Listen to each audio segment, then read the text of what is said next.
The ballroom glittered like a sky full of frozen stars. Chandeliers hung from the ceiling, dripping with crystals that caught the candlelight and threw it across the marble floor in dancing patterns. Women in silk gowns twirled past in a blur of colour. Men in tailcoats stood in clusters, their laughter loud and careless. Celestine stood near the refreshment table, her hands folded in front of her plain grey dress. She did not belong here. She knew it. Everyone knew it. She was a servant. Not tonight, though.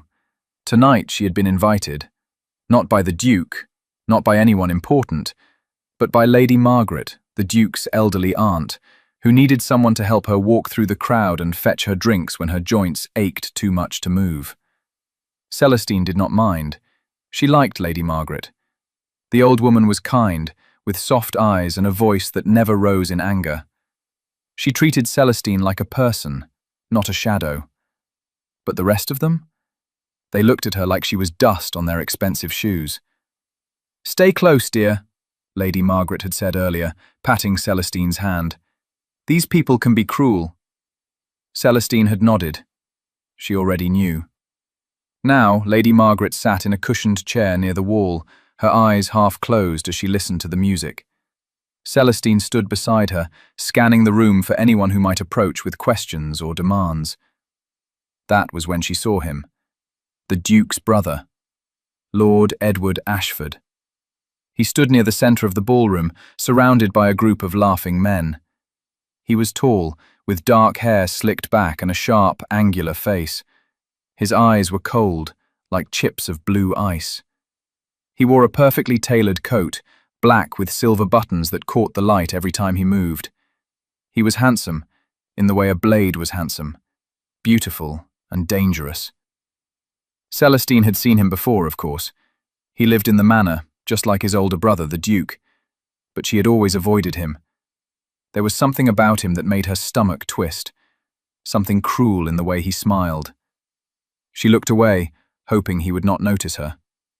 But he did. His gaze swept across the room and landed on her like a hawk spotting a mouse. His smile widened, sharp and mocking. He said something to the men around him, and they all turned to look at her. Celestine's heart sank. "Oh no," she whispered under her breath. Lord Edward broke away from the group and walked toward her. His steps were slow, deliberate, like a predator stalking prey. The other men followed, their faces twisted with amusement. Celestine wanted to run, but she could not. Lady Margaret needed her, and running would only make things worse. Lord Edward stopped a few feet away from her. He tilted his head, looking her up and down with exaggerated curiosity. "Well, well," he said, his voice loud enough to draw attention. "What do we have here?" Celestine said nothing. She kept her eyes lowered, her hands clasped tightly in front of her. "Is this not a ball for the nobility?" Lord Edward continued, turning to his friends. "I was not aware we invited the help." The men laughed. A few nearby guests turned to watch, their expressions ranging from curiosity to disdain. Celestine's cheeks burned. She could feel the weight of their stares pressing down on her like stones. "She is here at my request," Lady Margaret said sharply, her voice cutting through the laughter. "And you will show her respect, Edward." Lord Edward's smile did not waver. "Of course, Aunt Margaret. I meant no offence." He turned back to Celestine, his eyes glittering with malice. "Tell me, girl, do you dance?" Celestine finally looked up. Her voice was quiet but steady. "No, my lord." "Of course you don't," he chuckled, shaking his head. "Dancing is for ladies, not servants." One of his friends leaned in, grinning. "Do you think she even knows how to curtsy properly?" Another man snorted. "Probably not. They don't teach manners in the kitchens." Celestine's hands trembled, but she kept her face blank. She had learned long ago not to show weakness, not to these people. Lord Edward took a step closer. His voice dropped, becoming quieter but no less cruel. "You should know your place, girl. This world is not for you. You will never be one of us. You will always be below us." He paused, his smile widening. "I don't date servants." The words hung in the air like a slap. Celestine's chest tightened, her throat burned with unshed tears, but she refused to let them fall. She would not give him the satisfaction. Before she could respond, a new voice cut through the tension. "Good." The single word was calm, cold, and absolute. Everyone turned. The Duke stood at the edge of the group, his tall frame silhouetted against the golden light of the chandeliers. He was dressed in black, his coat perfectly tailored, his cravat crisp and white. His dark hair fell in soft waves around his face, and his grey eyes were sharp, piercing, like storm clouds before lightning. He was Lucian Ashford, the Duke of Ravensmoor, the most powerful man in the room, and he was looking directly at his brother. Lord Edward's smile faltered. "Lucian, I heard what you said." Lucian's voice was low, dangerous. He took a step forward, and the crowd instinctively parted to let him through. "You don't date servants." "That's right." Lord Edward straightened, trying to regain his composure. "I was simply stating—" "Good," Lucian repeated, his gaze never leaving his brother's face. "Because I married her." Silence. The entire ballroom seemed to freeze. Celestine's breath caught in her throat. She stared at the Duke, her mind spinning. "What?" Lord Edward's face went pale. "What did you say?" Lucian stepped closer to Celestine. He did not look at her. His eyes remained locked on his brother. "I said I married her. 3 days ago, in the chapel on the east side of the estate." Gasps rippled through the crowd. Whispers erupted like wildfire. "Impossible," Lord Edward stammered. You can't." "I can," Lucian said calmly. "And I did." He finally turned to Celestine, his expression softening just slightly. "This is my wife, the Duchess of Ravensmoor." Celestine's legs nearly gave out. Her heart pounded so hard she thought it might burst. She opened her mouth, but no words came out. Lucian extended his hand toward her. "Come, Celestine." She stared at his hand, her mind racing. This had to be a trick, a cruel joke. The Duke had never spoken to her before, not once. Why would he— "Trust me," he said quietly, his voice so low only she could hear. "Please." Something in his eyes made her move. She reached out and took his hand. His fingers closed around hers, warm and steady. He turned back to the crowd, his voice ringing out clear and strong. "Anyone who disrespects my wife disrespects me, and I will not tolerate it." Lord Edward looked like he had been struck. His mouth opened and closed, but no sound came out. Lucian led Celestine away from the group, through the crowd, which parted like water before them. She could feel every eye in the room on her. She could hear the whispers, the gasps, the murmurs of shock and disbelief. But Lucian did not falter.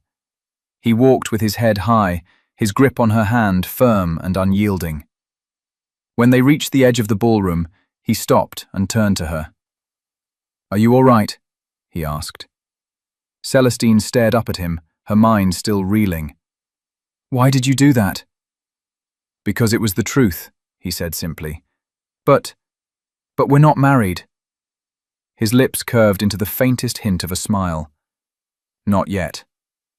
And then he walked away, leaving her standing alone in the shadows, her heart pounding and her world turned completely upside down. Celestine did not sleep that night. She lay in her small bed in the servants' quarters, staring up at the cracked ceiling, replaying the Duke's words over and over in her mind. "I married her. Not yet." What did that mean? Why had he said it? Why had he chosen her? She pressed her hands to her face, groaning softly. Nothing made sense. When morning came, she dragged herself out of bed and dressed in her usual grey dress. Her fingers fumbled with the buttons. Her hands shook. She was terrified. What if the Duke had been lying? What if this was all some elaborate prank to humiliate her further?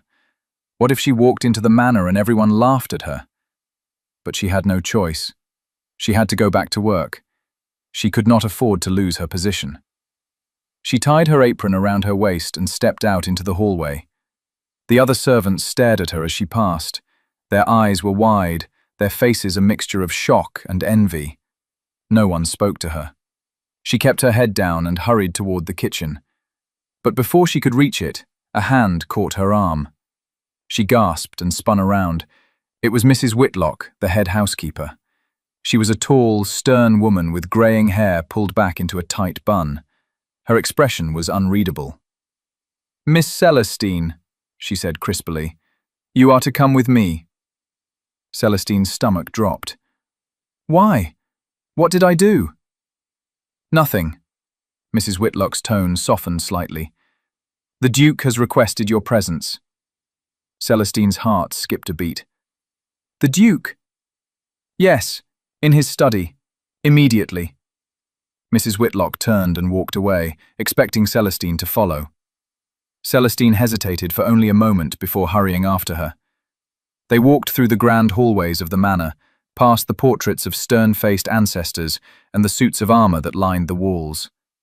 Celestine had cleaned these halls 100 times, but now they felt different, foreign. When they reached the Duke's study, Mrs. Whitlock knocked twice on the heavy oak door. "Enter," came Lucian's voice from inside. Mrs. Whitlock opened the door and gestured for Celestine to go in. Then she closed the door behind her, leaving Celestine alone with the Duke. Lucian stood by the window, his back to her. His hands were clasped behind him, and he was looking out at the gardens below. The morning light streamed in, casting him in a soft, golden glow. Celestine stood frozen near the door, unsure of what to do. "Come closer," Lucian said without turning around. She forced her feet to move. She walked toward him slowly, her heart pounding. When she was a few feet away, he finally turned to face her.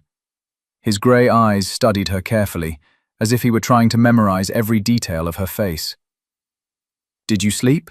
he asked. The question caught her off guard. "No, Your Grace."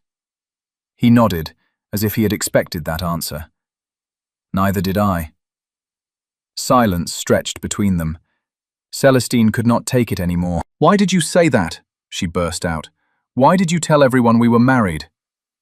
Lucian's expression did not change. "Because I need a wife."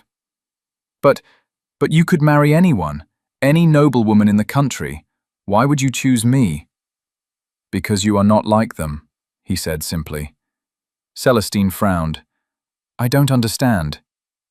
Lucian walked over to his desk and leaned against it, crossing his arms. "My brother is a fool, but he was right about one thing. The nobility is filled with people who care only about power and status. Every woman I have ever met has wanted to marry me for my title, my wealth, my influence." He paused. "But not you." I never even thought about marrying you," Celestine stammered. "Exactly." Lucian's lips curved into a faint smile. "You have no interest in my title. You do not want my money. You are not playing games. You are real." Celestine stared at him, her mind spinning. "But that doesn't mean you should marry me." "Why not?" "Because I'm a servant. I don't know anything about being a duchess. I don't know how to host dinners or attend balls or any of that." "You will learn," Lucian said calmly. "But what if I can't? What if I fail? What if—" "Celestine." His voice was firm but not unkind. "I am not asking you to be perfect. I am asking you to be honest. To be yourself." He paused. "That is all I need." Celestine's throat tightened. She wanted to believe him, but fear gnawed at her insides. "What if people hate me?" she whispered. "They will," Lucian said bluntly. "At first. But they will come to respect you. I will make sure of it." "How?" "By standing beside you, always." His words sent a warmth spreading through her chest, but doubt still lingered. "Why me?" she asked again, her voice barely audible. "Really? Why me?" Lucian's gaze softened. For a moment he looked almost vulnerable. "Because when I see you," he said quietly, "I see someone who has survived, someone who has endured cruelty and hardship and still chooses kindness. Someone who is stronger than any noblewoman I have ever met." He paused. "You are extraordinary, Celestine, even if you do not see it yet." Tears pricked at the corners of her eyes. No one had ever spoken to her like that before. She swallowed hard. "I don't know what to say." "Say yes," Lucian said softly. Celestine looked up at him, her heart pounding. "To what?" "To marrying me, truly, not just in name but in reality." Her breath caught. "You want to actually marry me?" "Yes." "But you barely know me." "Then we will get to know each other." He stepped closer, his eyes never leaving hers.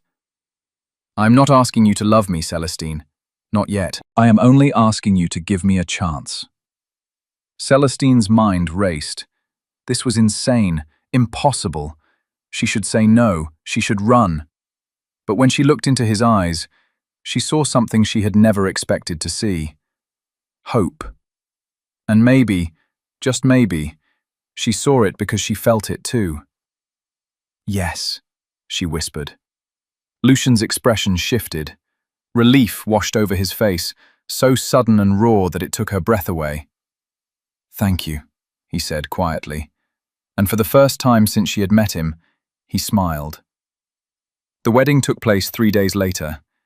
It was not the grand, elaborate affair that most noble weddings were. There were no hundreds of guests, no orchestra, no lavish feast. Instead, it was quiet and intimate, held in the small chapel on the east side of the estate. Only a handful of people attended. Lady Margaret, of course, who wept tears of joy throughout the entire ceremony. Mrs. Whitlock, who stood stiffly in the back but nodded approvingly when Celestine walked down the aisle. And the priest, an elderly man with kind eyes and a gentle voice. Lord Edward was not invited. Celestine wore a simple white dress that Lady Margaret had given her. It was made of soft cotton with delicate lace trim. It was not extravagant, but it was beautiful. Lucian wore black, as he always did, but there was something different about him today. His expression was softer, his eyes warmer. When Celestine walked down the aisle, her hands trembling as she clutched a small bouquet of wildflowers, Lucian watched her with an intensity that made her knees weak. She stopped in front of him, and he reached out to take her hand. His touch was warm, steady. The priest began the ceremony, his voice echoing softly through the chapel. Celestine barely heard the words. Her heart was pounding too loudly in her ears. But when the priest asked Lucian to recite his vows, she listened. "I, Lucian Ashford, take you, Celestine, to be my wife," he said, his voice low and firm. "I promise to stand beside you, to protect you, to honor you. I promise to see you as you are, extraordinary, strong, and worthy of every joy this world can offer." He paused, his grey eyes holding hers. "I promise to never let anyone make you feel small again." Celestine's throat tightened. Tears blurred her vision. When it was her turn, her voice shook, but she spoke the words clearly. "I, Celestine, take you, Lucian, to be my husband. I promise to trust you, to stand beside you, to support you. I promise to be honest, to be myself, to never hide who I am." She paused, her voice breaking slightly. "I promise to give you a chance." Lucian's lips curved into a faint smile. The priest pronounced them husband and wife. "You may kiss the bride," he said. Celestine's heart skipped a beat. She had not thought about this part. Lucian stepped closer. His hand came up to cup her cheek, his thumb brushing gently against her skin. "May I?" he asked softly. She nodded, unable to speak. He leaned in and pressed his lips to hers. The kiss was soft, tentative, like a question.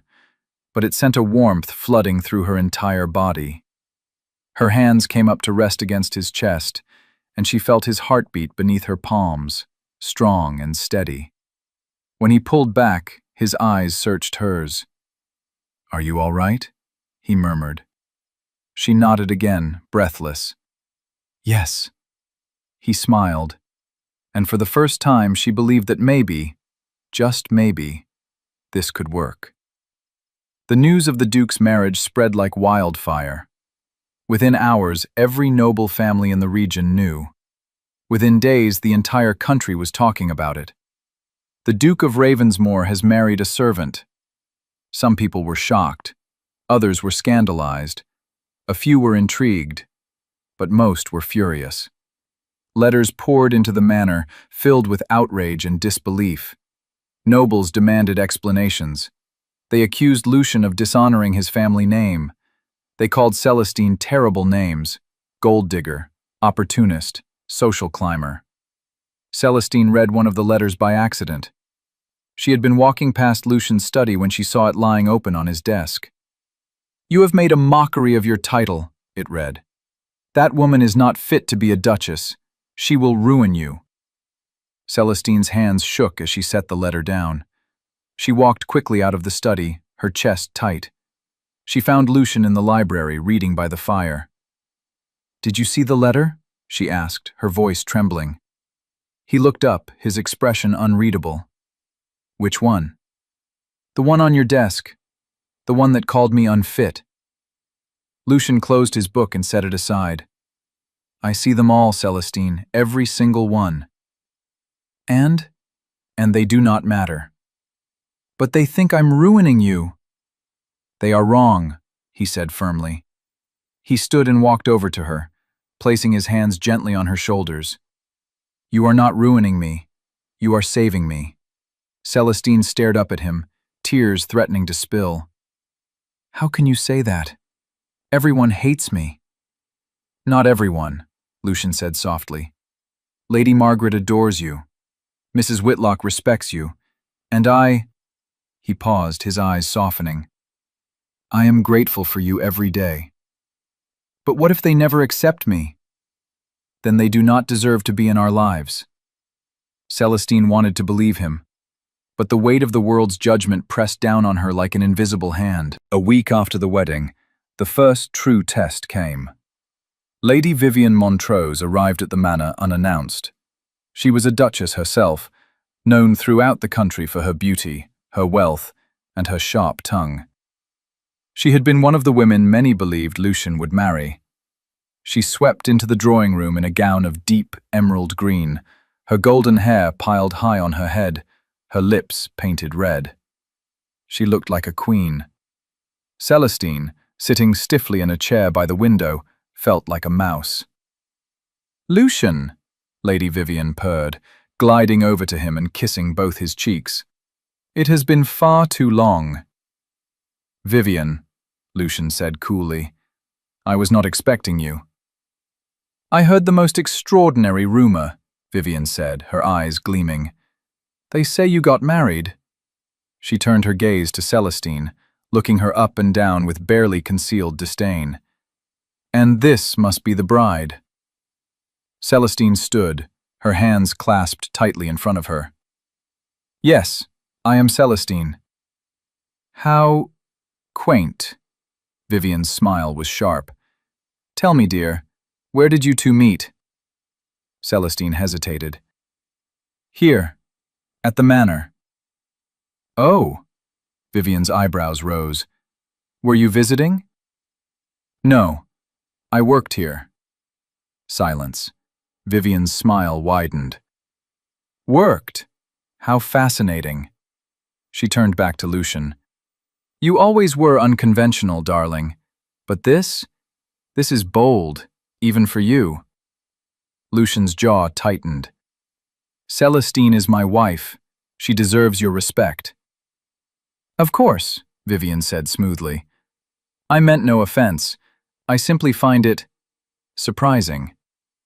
She took a seat on the sofa, crossing her legs elegantly. "Tell me, Celestine, do you know how to manage a household? How to host a dinner party? How to navigate society? Celestine's cheeks burned. I am learning. Learning, Vivian laughed softly. How charming. She turned back to Lucian. Darling, you cannot be serious. This girl has no idea what she is doing. She will embarrass you at every turn. That is enough, Lucian said sharply. But Vivian was not finished. You could have had anyone, Lucian. Anyone. And you chose her? She shook her head. I do not understand.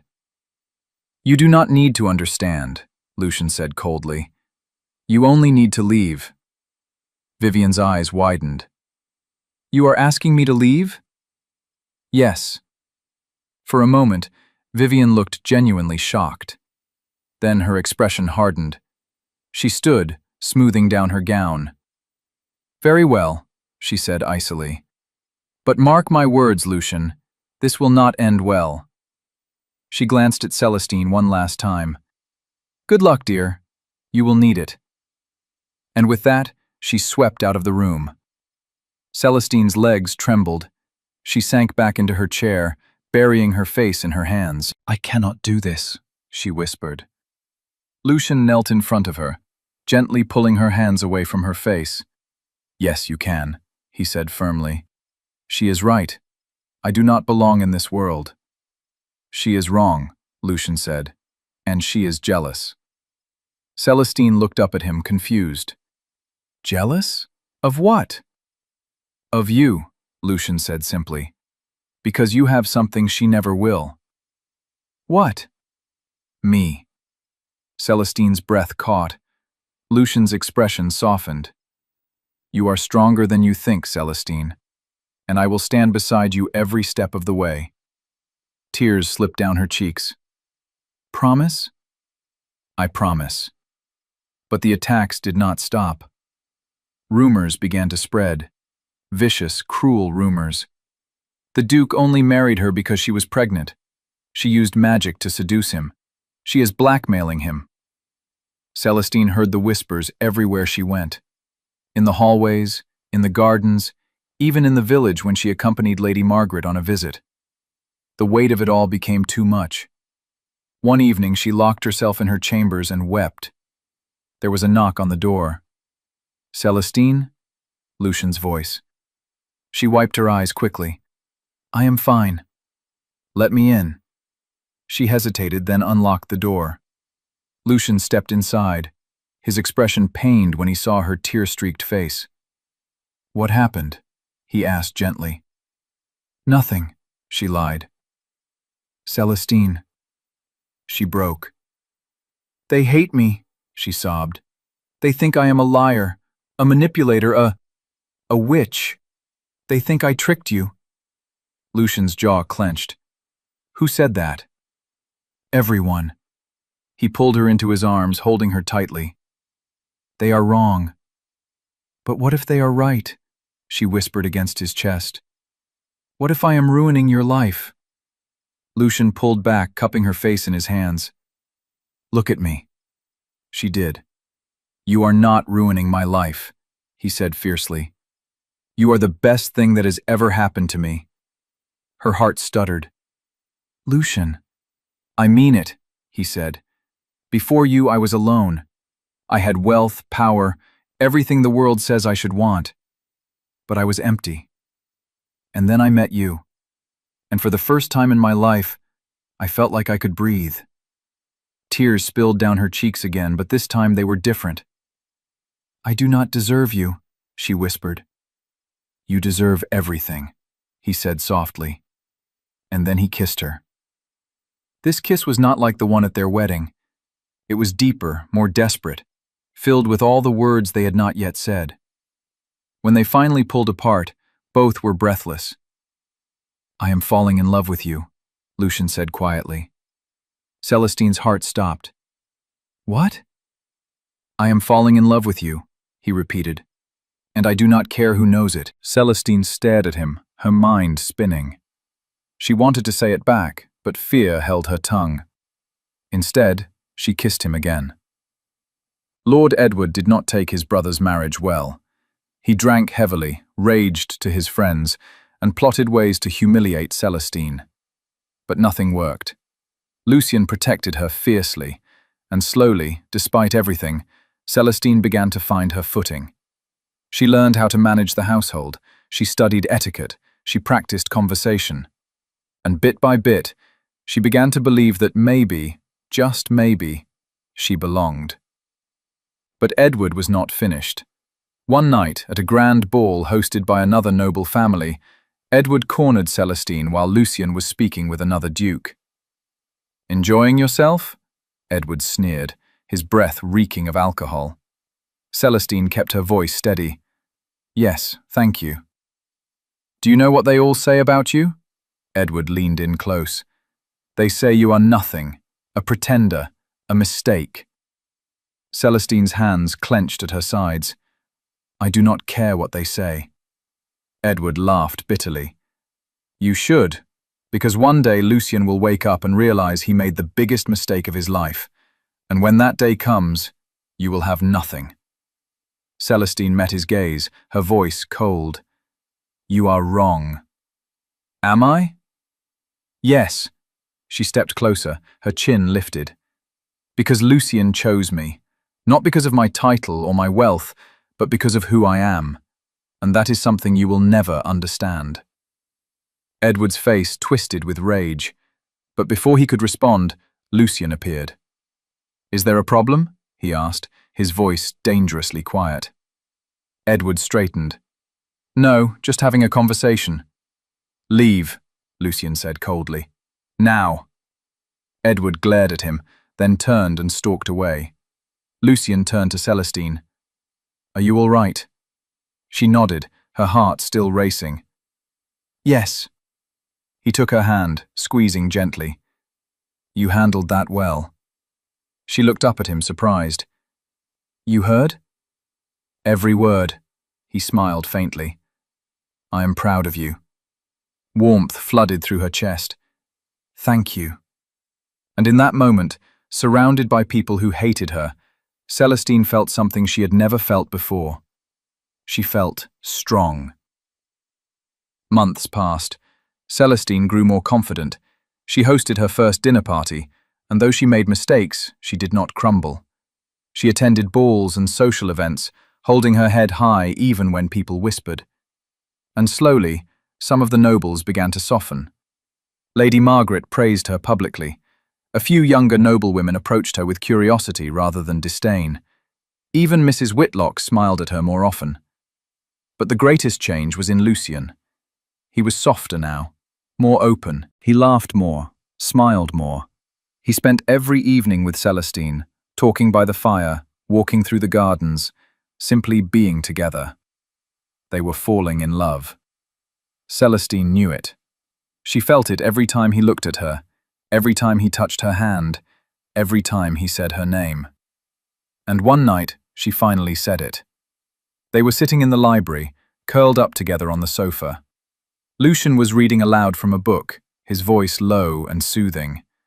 Celestine looked up at him, studying the lines of his face, the way his eyes softened when he read, the way his hand rested gently on her shoulder. "Lucien," she said softly. He paused, looking down at her. "Yes?" "I love you." The words hung in the air. Lucien's eyes widened. Then his expression shifted, softening into something so tender it made her chest ache. "Say it again," he whispered. "I love you," she repeated, her voice stronger this time. Lucien set the book aside and pulled her into his arms, holding her tightly. "I love you too," he murmured into her hair. "More than I ever thought possible."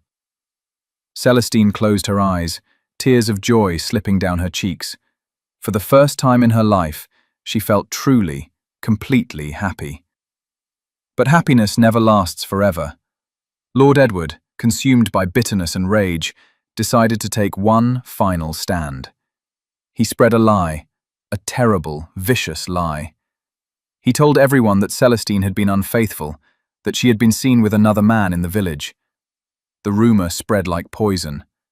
Nobles turned their backs on Celestine again. Even some of those who had begun to accept her now questioned her character. Celestine was devastated.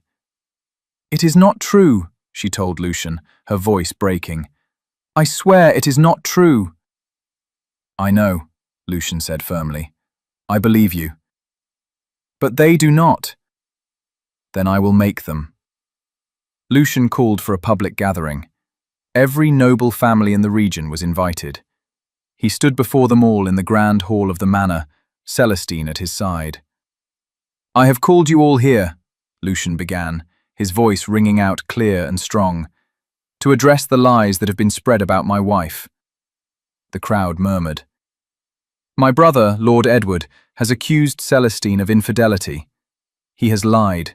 He has sought to destroy her reputation because he cannot accept that I chose her over the life he wanted for me." Edward stood at the back of the crowd, his face pale.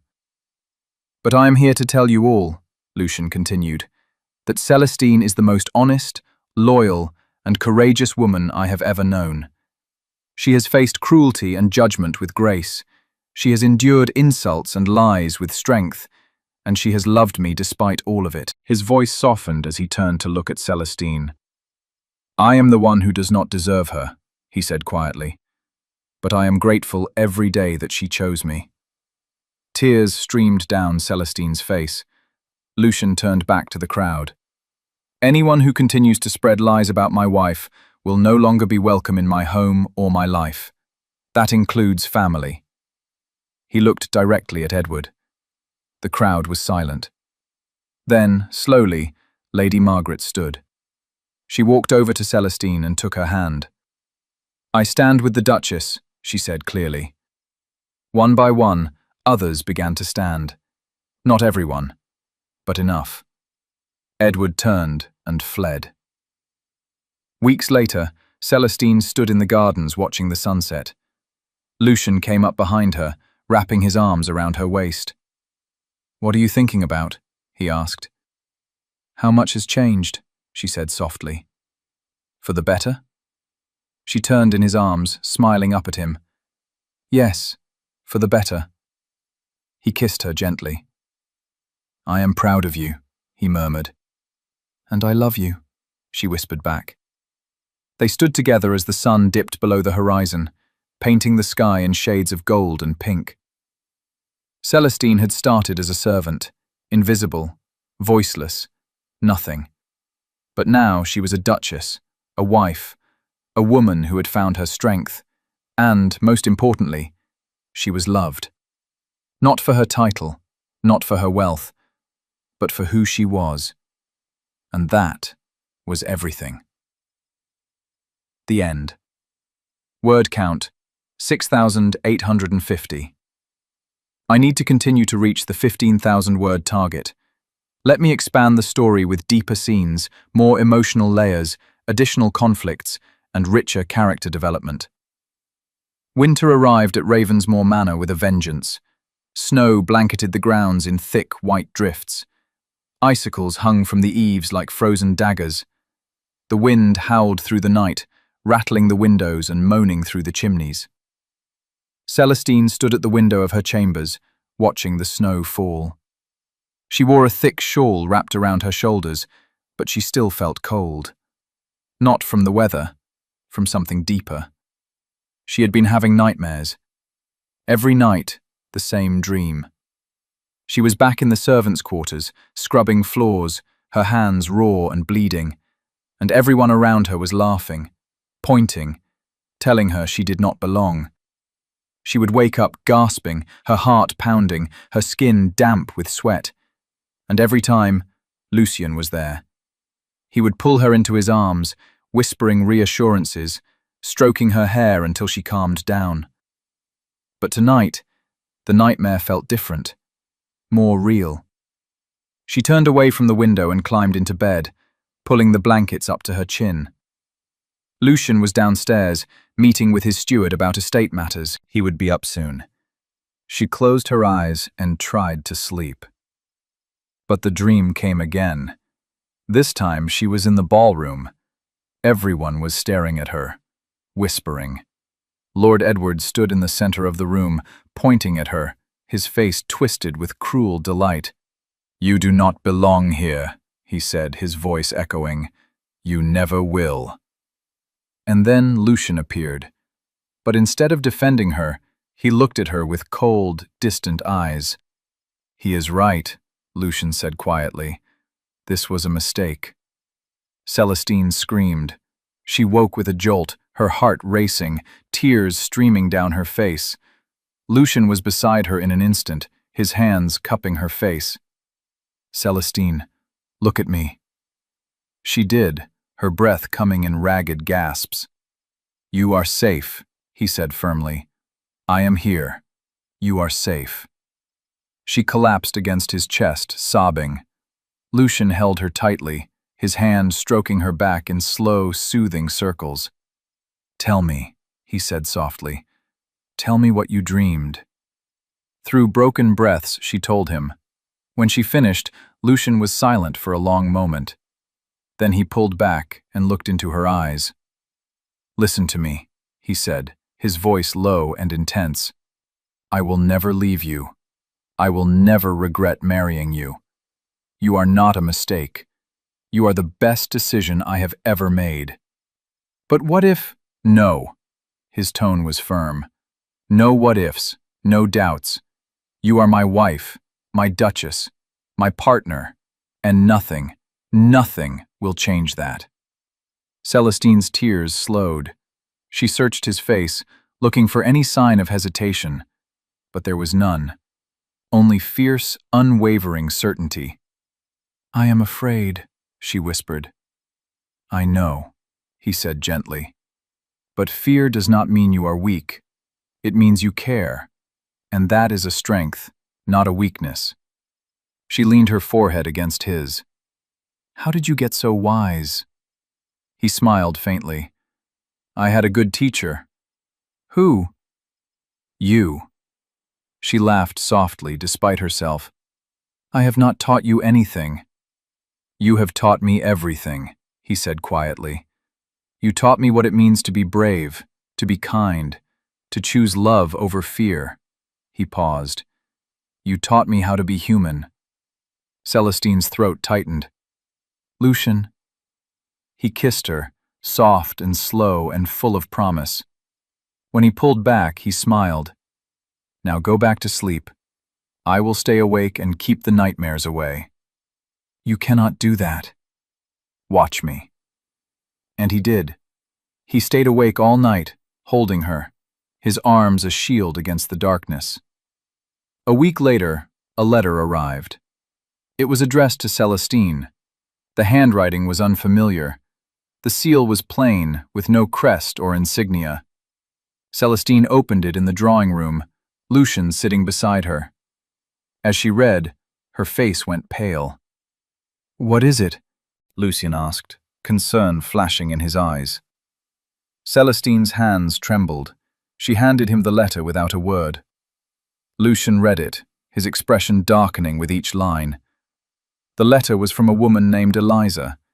She claimed to be Celestine's mother. Celestine had never known her mother. She had been abandoned as a baby, left at the door of an orphanage with nothing but a scrap of cloth tied around her wrist. She had spent her childhood in that orphanage, then been sent into service when she was 12. She had always believed her mother was dead, or that she had simply not wanted her. But now, this letter. "Dear Celestine, I know this will come as a shock. I am your mother. I gave you up because I had no choice. I was young, poor, and alone. I thought I was giving you a better life, but I have regretted it every day since. I have been searching for you for years, and now I have found you. Please, I beg you, let me see you. Let me explain. I live in the village of Ashford, 3 miles east of Ravensmoor. I will wait for you. With all my love, Eliza." Celestine stared at the letter, her mind reeling. "I do not understand," she whispered. Lucian set the letter down and took her hands. "What do you want to do?" I do not know." She looked up at him, her eyes wide. "What if she is lying? What if this is some kind of trick?" "Then we will find out," Lucian said firmly. Together. You will come with me? Of course. Celestine took a shaky breath. What if she is telling the truth? What if she really is my mother? Then you will have the chance to know her, Lucian said gently, and to decide what kind of relationship you want with her. Celestine nodded slowly. All right, let us go. They travelled to Ashford the next day. The village was small, nestled in a valley between two hills. The houses were simple, made of stone and wood, with thatched roofs and small gardens. Smoke curled from chimneys, and children played in the snowy streets. Lucian asked a villager where they could find Eliza. The man pointed them toward a small cottage at the edge of the village. Celestine's heart pounded as they approached. Her hands were clenched so tightly that her nails dug into her palms. Lucian squeezed her hand gently. I am here, he murmured. She nodded, grateful beyond words. They knocked on the door. For a moment, there was silence. Then footsteps. The door opened. A woman stood in the doorway. She was thin, with greying hair and lines etched deep into her face. But her eyes were the same shade of blue as Celestine's. Those eyes filled with tears the moment she saw Celestine. Oh, the woman breathed. Oh, my dear girl. Celestine could not speak. She could only stare. I am Eliza, the woman said, her voice trembling. I am your mother. Celestine's throat tightened. Why? She managed to choke out. Why did you leave me? Eliza's face crumpled. Please, come inside, let me explain. Celestine hesitated, then nodded. They stepped into the small cottage. It was warm, with a fire crackling in the hearth. The furniture was old but well kept. Everything was clean, simple, humble. Eliza gestured for them to sit. Lucian stayed close to Celestine, his hand never leaving hers. Eliza sat across from them, her hands folded in her lap. She took a deep breath. I was 17 when I had you, she began. I was a maid in a nobleman's house. Your father was the son of that nobleman. He promised to marry me, but when I told him I was pregnant, he denied it. He said I was lying. He had me thrown out. Celestine's chest tightened. I had no money, no family, nowhere to go, Eliza continued, her voice breaking. I tried to keep you. I truly did. But I was starving. I could not feed you. I could not keep you warm. I was terrified you would die. Tears streamed down her face.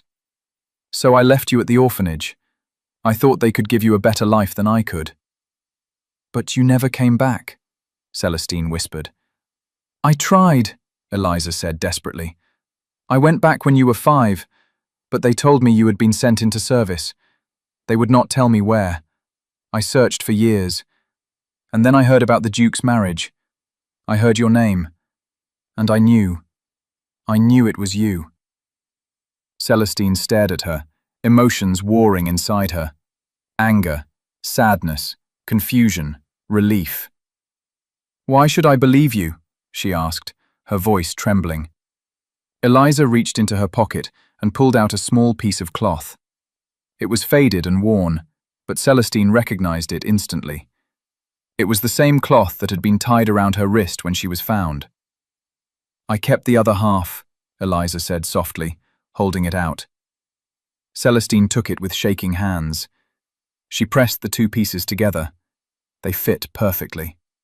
Tears spilled down her cheeks. I am so sorry, Eliza whispered. I am so sorry. Celestine looked at this woman, this stranger who was also her mother, and felt something shift inside her. She was not ready to forgive, not yet, but she could try to understand. I need time, Celestine said quietly. Eliza nodded, wiping her eyes. Of course, take all the time you need. Celestine stood. Lucian rose with her, his hand still holding hers. As they walked toward the door, Eliza called out, Thank you. For coming. For listening. Celestine paused. She did not turn around, but she nodded, and then she left. The ride back to Ravensmoor was silent. Celestine stared out the window of the carriage, her mind a whirlwind of thoughts and emotions. Lucian did not push her to talk. He simply sat beside her, his presence steady and comforting. When they arrived home, Celestine went straight to her chambers. She sat on the edge of the bed, staring at the piece of cloth in her hands. Lucian followed her in. He knelt in front of her, his hands resting gently on her knees. "Talk to me," he said softly. "I do not know what to feel," she admitted, her voice small. "I am angry, but I am also sad, and confused, and relieved." "Relieved?" "Because now I know," she said, looking up at him. "Now I know why. I spent my whole life thinking I was unwanted, unworthy. But she did want me. She could not keep me." Lucian's eyes softened. "That must be hard to process." "It is," she paused. "Do you think I should forgive her?" "I think," Lucian said carefully, "that forgiveness is not something you owe anyone. It is something you give when you are ready. If you are ever ready." Celestine nodded slowly. "I do not know if I can." "Then do not," he said simply. "Not yet. Maybe not ever. But you can decide that on your own terms, no one else's." She looked at him, tears welling in her eyes. "How do you always know the right thing to say?" He smiled faintly. "I do not. I just know you." She leaned forward and kissed him, pouring all her gratitude and love into that single gesture. When they pulled apart, she whispered, "Thank you." "Always," he murmured. A month later, Celestine received an invitation to the annual Winter Gala, the most prestigious social event of the season. It was hosted by the Duke of Harrington, one of the most powerful men in the country. Every noble family would be there, including Lord Edward. Celestine's stomach twisted with anxiety when she saw the invitation. "Do we have to go?" she asked Lucian. "No," he said, "but it would be good for people to see us together, to see that we are strong." "I do not feel strong," she admitted. "You are," he said firmly. "You just do not see it yet." She took a deep breath. "All right, let us go." The night of the gala, Celestine wore a gown of deep sapphire blue. It was made of silk and velvet, with delicate embroidery along the bodice. Her hair was styled in an elegant updo, with small pearls woven through the curls. She looked like a duchess, but inside, she still felt like a servant. Lucian offered her his arm. "You are breathtaking," he said softly. She blushed. "Thank you." They arrived at the gala to a sea of stairs. Whispers followed them as they entered the grand ballroom. Celestine kept her chin high, her hand resting on Lucian's arm. Lord Edward was there, standing near the refreshment table. When he saw them, his face twisted with bitterness, but he did not approach. Throughout the evening, Celestine danced with Lucian. She spoke politely with other guests. She smiled and nodded and played the part of the perfect duchess. But inside, she was exhausted. Near the end of the night, a young noblewoman approached her. She was beautiful, with dark hair and kind eyes. "Your Grace," the woman said, curtsying, "I just wanted to say, I think what you have done is extraordinary." Celestine blinked, surprised. "What do you mean?" "You married for love," the woman said softly, "not for power or status. You followed your heart, and that takes courage." She smiled. "I admire you." Celestine's throat tightened. "Thank you," she whispered. The woman curtsied again and walked away. Celestine turned to Lucian, tears in her eyes. "See," he said gently. "You are changing minds, one person at a time." She smiled. "Maybe." But the greatest challenge was yet to come. Edward, desperate and enraged, made one final move. He spread a rumor that Lucian had been declared unfit to hold his title, that the king himself was considering stripping Lucian of his dukedom because of his marriage to a commoner. The rumor was false, but it spread quickly, causing panic among Lucian's allies. Lucian called for a meeting with the king's advisor. He traveled to London, Celestine at his side. The advisor, Lord Pembroke, was a stern man with silver hair and sharp eyes. He listened as Lucian explained the situation. "Your Grace," Lord Pembroke said carefully, "the king has no intention of stripping you of your title, but he is concerned." "About what?" Lucian asked, his voice tight. "About the scandal," Lord Pembroke said bluntly. "The nobility is divided. Some support you, others do not. The king does not wish for this to escalate into a larger conflict." "What does he want?" Lucian asked. Lord Pembroke looked at Celestine. "He wants to meet her, to see for himself whether she is fit to be a duchess." Celestine's heart sank. Lucian's jaw tightened. "She is fit. She is more than fit." "Then prove it," Lord Pembroke said simply. The meeting with the king was held in the royal palace. Celestine had never been so terrified in her life. She wore her finest gown, her hair styled perfectly, her hands trembling as Lucian led her through the palace halls. They were escorted into a private sitting room. The king sat in a high-backed chair, his expression unreadable. He was older than Celestine had expected, with grey hair and a lined face, but his eyes were sharp and intelligent. "Your Majesty," Lucian said, bowing. Celestine curtsied deeply. The king studied her for a long moment. Then he gestured for them to sit. "So," the king said, his voice deep and measured, "you are the woman who has caused such a stir." Celestine swallowed hard. "Yes, Your Majesty."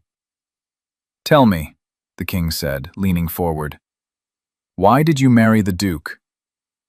Celestine's heart pounded. She glanced at Lucian, who nodded encouragingly. She took a deep breath. "Because I love him, Your Majesty." The king raised an eyebrow. "Love. How quaint." "It is the truth," Celestine said, her voice gaining strength. "I did not marry him for his title or his wealth. I married him because he is kind, honorable, and good. Because he saw me as a person, not a servant. Because he gave me a chance when no one else would." The king studied her.